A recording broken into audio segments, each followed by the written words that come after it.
ஜீவநீரோடை ஊழியங்கள் வழங்கும் இதயத்திற்கு இன்று ஒரு சிந்தனை. பொறாமையும் பொறுமையும்.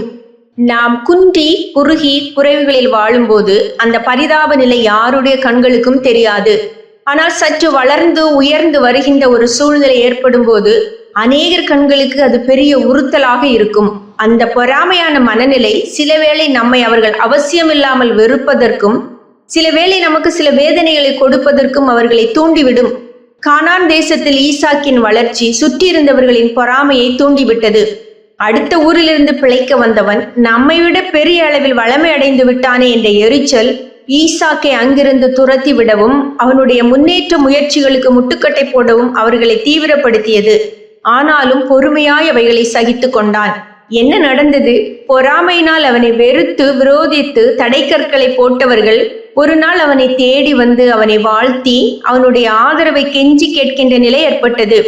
வேதாகமத்தில் யாரெல்லாம் பிறருடைய பொறாமையை மிகுதியாக சந்திக்க நேர்ந்ததோ அவர்கள் எல்லாரும் தேவனால் மிகுதியாக உயர்த்தப்பட்டார்கள். யோசேப்பு, மோசே, தாவீது ஆகியோர் மற்றவர்களின் பொறாமையினால் கசப்பான காலங்களை கண்டவர்களே. ஆயினும் அவர்கள் பழிக்கு பழியாக செயல்படாமல் தேவனை சார்ந்து நின்றதால் தேவன் அவர்களை பிறரின் கோபத்தீயினால் வேகாமல் பாதுகாத்ததோடு அவர்களை பல நடுவில் உயர்த்தி கௌரவித்தார். பல நேரங்களில் பொறாமையாளர்களின் பொல்லாத போக்குகள் நமக்கு மிகுந்த மன கஷ்டத்தை தருவது இயற்கை. ஆயினும் நாம் பொறுமை இழக்காமல் அமைதியாயிருப்பதே நமக்கு நலமான காரியமாகும். அதற்கு பதிலாக நாம் அவர்கள் விஷயத்தில் வெறுப்பையும் கசப்பையும் வளர்த்து கொள்ளுவது கர்த்தரின் வழிகளுக்கு எதிரானதாகும். அது அவர்களுக்கும் நமக்கும் இடையே வேறுபாடின்றி செய்துவிடும்.